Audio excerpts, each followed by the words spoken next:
a system-based integrated analysis of organ recovery, cellular irreversibility, vascular calcification, and survival dynamics using pathophysiology, VPT, and longitudinal data, number 1462, VPT Sharp 024, December 10, 2025, Gerald C.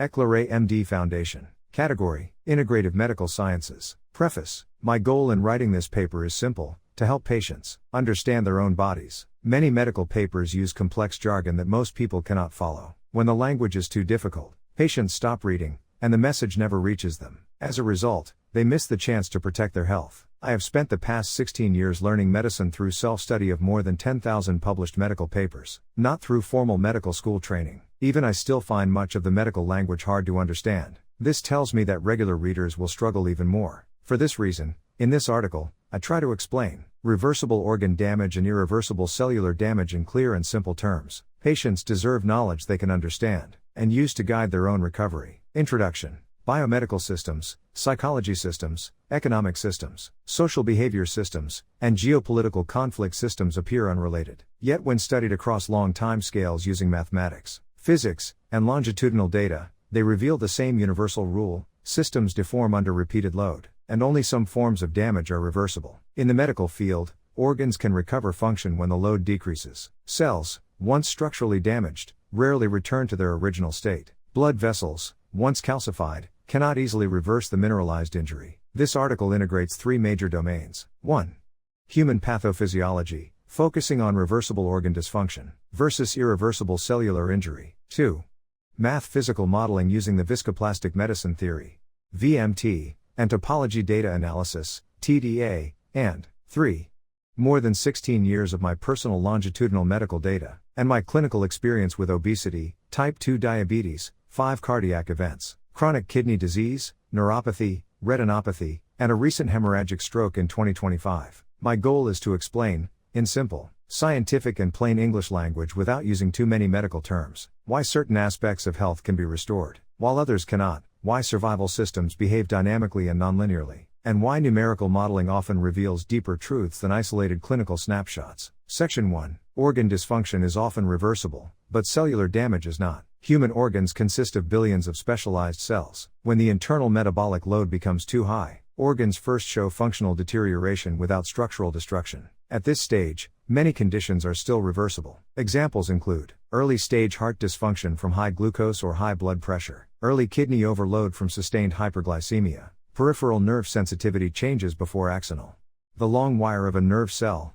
degeneration, retinal metabolic stress before microvessels rupture. These are functional impairments caused by systemic overload. When the overload drops, the organ can recover. This was demonstrated in my own case. From 2010 onward, after I applied strict lifestyle control instead of taking various medications, guided by my quantitative biomedical modeling, my heart, kidney function, and neuropathy improved significantly, despite decades of prior deterioration. This recovery occurs because the organ cells, although stressed, were not yet structurally destroyed. Removing the load allowed them to regain function through cell renewal, or through load sharing by other healthy cells. However, when cellular structures are physically damaged, the process becomes irreversible. Examples include calcified blood vessel walls, dead myocardial cells, heart muscle cells, after heart attacks, hemorrhage damaged brain cells, destroyed nephrons, kidney, filtering units, in advanced kidney disease, and permanent retinal microaneurysms, tiny, balloon-like bulges in small blood vessels, caused by weak vessel walls, or ruptured capillaries, tiny microvessels. Cells do not regenerate quickly, and in many tissues, they do not regenerate at all. Vascular calcification is especially irreversible,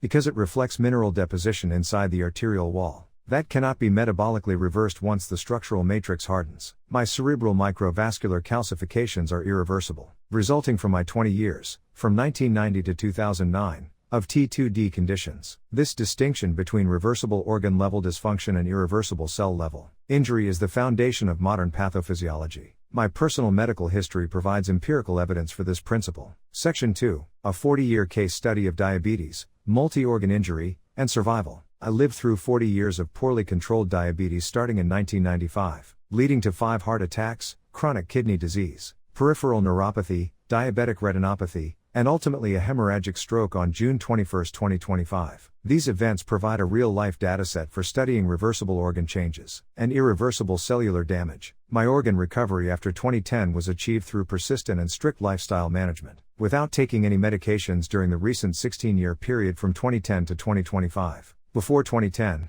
during the 20-year period from 1990 through 2009, I took around 10 different metabolic medications each day, without making any effort to manage my lifestyle.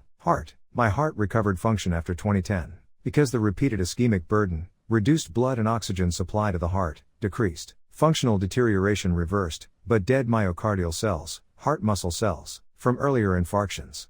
Areas of tissue that die because blood flow is blocked, never returned. Kidneys. My kidney function improved because the load of glucose and blood pressure was reduced. However, nephrons lost decades earlier remained lost. Neuropathy. My neuropathy largely reversed because axonal dysfunction due to metabolic overload is reversible when the load decreases. Axonal dysfunction means the axon, the long wire of a nerve cell, is damaged and cannot transmit signals normally. Retinopathy. My retinopathy improved but never returned to a fully normal state, because retinal capillary ruptures leave permanent scars. A capillary is a microvessel, the smallest blood vessel that connects arteries to veins. Stroke. My hemorrhagic stroke resulted from irreversible brain vascular calcification, accumulated across 36 years of poorly controlled glucose, especially the initial 20 years from 1990 through 2009. The acute trigger was one severe hypertension event induced by emotional stress on June 21, 2025. The deep vascular damage from calcification could not be undone. These patterns are consistent. Cells injured structurally cannot be restored, while organs under excessive load can recover when the load decreases. Section 3.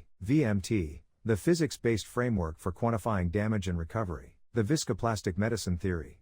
VMT treats biomedical systems as strain stress structures. Strain is the output which represents the accumulated deformation of an organ or system. Multiple stresses are inputs which represent repeated metabolic or behavioral loads, such as diet, glucose, blood pressure, visceral fat, sleep, walking steps, or emotional stress. In VMT, strain rate is the most important concept of viscoplasticity. It means how the output changes over each time cycle, such as yearly, quarterly, or monthly. Stress is the input load or influential factor that pushes the system. Energy is the area under the strain stress curve and shows the total accumulated damage to the organ or system over time. The VMT model captures three basic truths. Systems behave in dynamic and nonlinear ways. Damage builds up through cumulative energy, not from a single input or output number. Irreversibility occurs when the total accumulated energy goes beyond the limit of the body or organ. My vascular calcification is a clear example. The cumulative VMT energy from 2 decades of hyperglycemia,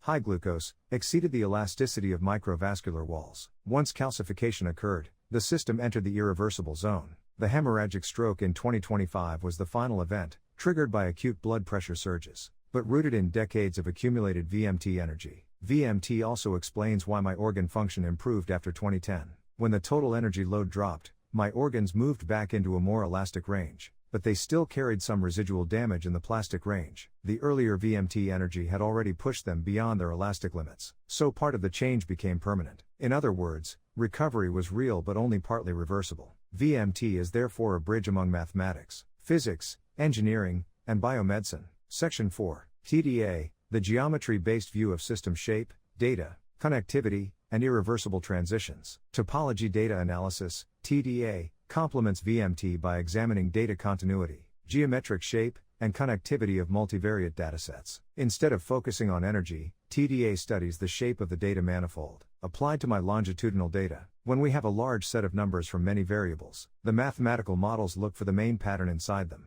This is done using eigenvalues and eigenvectors, but we do not need the deep mathematics to understand the idea. PC1 is the strongest pattern in the data. It shows the main direction where the data varies the most. PC2 is the second pattern. It shows another direction after removing PC1.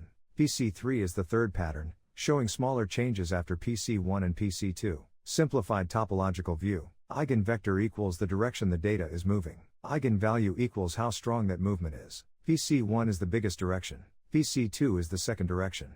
PC3 is finer and smaller. When the system is under chronic overload, the manifold becomes elongated, reflecting high curvature and unstable metabolic conditions. When the system recovers, the manifold becomes compact, like a tight cluster or a ball shape, indicating stability. When irreversible events occur, such as vascular calcification or stroke, The manifold shifts into a new topology, shaped like a large polygon, with sharp edges, from which it cannot return. This TDA geometric shift mirrors the irreversible deformation seen in VMT. Section 5. Why human intelligence understands these patterns better than artificial intelligence? Artificial intelligence has enormous computational power, often surpassing humans in data storage and data processing speed. However, AI lacks the connective meaning created by human neuronal networks. A newborn baby's brain has 86 billion neurons, but the number of synaptic pathways is far greater than the number of transistor wires in an advanced AI chip. Human intelligence blends creativity, intuition, emotion, memory, fear, and lived experience into pattern recognition.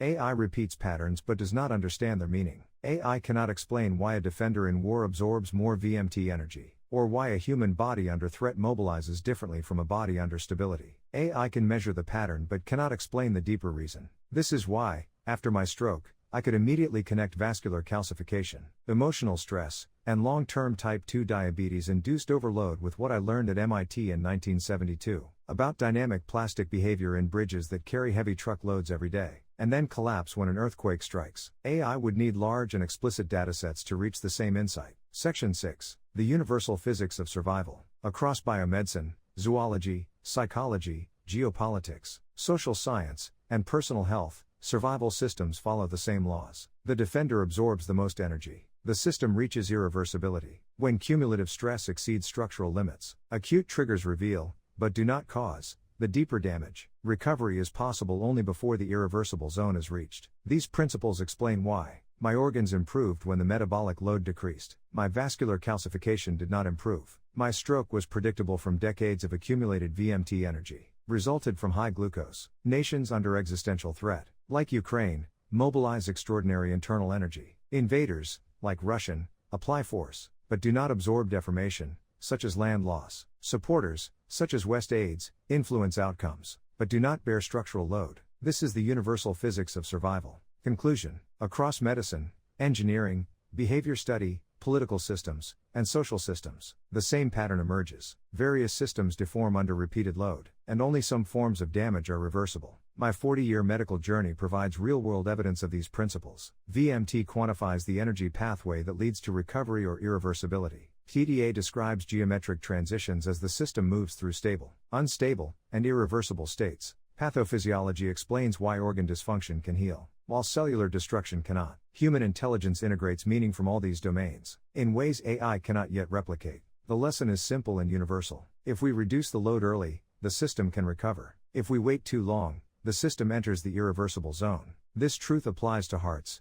kidneys, nerves, blood vessels, brains, and even nations. I write this paper not for fame or acceptance by the established medical circle, but so others may recognize these patterns, protect their health, and understand the physics of survival that governs all living systems. Disclaimer: I write this paper not for fame, but to share what I have learned so others can understand their health, prevent disease, and live longer, healthier lives. This content is for educational reference only, and does not constitute medical advice. No doctor-patient relationship is created. You may share this summary freely, but it must not be altered, edited, or republished as your own. All intellectual property rights and copyrights belong to the author. Gerald C.